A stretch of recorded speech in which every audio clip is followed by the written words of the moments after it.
నెల్లూరు జిల్లా సంగం మండలం పల్లెపాలెంలో టీడీపీ కార్యకర్తలు బరితెగించారు. టీడీపీ పెద్దల అండతో కార్యకర్తలు ఇష్టం వచ్చినట్టు గ్రావెల్ దందా నిర్వహిస్తున్నారు. ఇప్పటికే నియోజకవర్గ వ్యాప్తంగా గ్రావెల్ తవ్వకాలకు టెండర్ తీసుకుంది ఏఎంఆర్ సంస్థ. తమ సంస్థకు రాయల్టీ కట్టాలని టీడీపీ కార్యకర్తలు నిలదీసింది ఏఎంఆర్ సంస్థ. ఎందుకు రాయల్టీ కట్టాలని ఏఎంఆర్ ప్రతినిధులతో గొడవకు దిగారు టీడీపీ కార్యకర్తలు. మధ్యలో కలగజేసుకున్న మైనింగ్ ఇన్స్పెక్టర్ బృందాన్ని సైతం లెక్క చేయలేదు టీడీపీ నేతలు.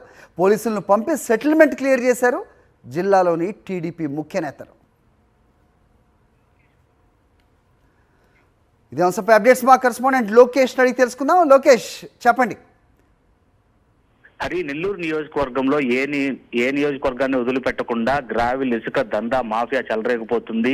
ఎమ్మెల్యేలు, మంత్రుల అనుచరుల వర్గీయులే ఇందుకు ప్రధాన నిదర్శనంగా, వారికి అనుసరణలోనే ఇది జరుగుతుంది. అందుకు ప్రధాన అంశంగా, ఒక ప్రధాన ఎగ్జాంపుల్ గా ఇప్పుడు మనం స్క్రీన్ పైన చూస్తున్నటువంటి ఒక విజువల్ చెప్పొచ్చు. ఏదైతే ఆత్మకూరు నియోజకవర్గానికి సంబంధించి సంగం మండలంలో అర్ధరాత్రి పూట గ్రావిల్ తరలిస్తున్నారు తెలుగు తమ్ముళ్ళు.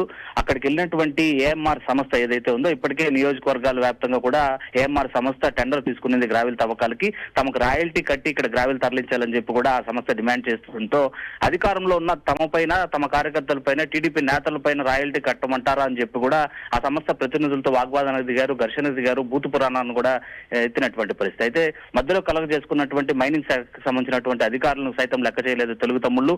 వాళ్ళు సైతం మీరెంత అంటే మీరెంత అంటూ కూడా వాగ్వాదానికి దిగారు. ఎట్టకేలకు ఇక మంత్రి, అదేవిధంగా స్థానికంగా ఉండేటువంటి ముఖ్య టీడీపీ నేతలు అక్కడికి పోలీసులను పంపి ఆ వాగ్వాదాన్ని సెటిల్మెంట్ చేసినటువంటి పరిస్థితి అయితే మాత్రం సంగం మండలంలో కనిపిస్తుంది. హరి.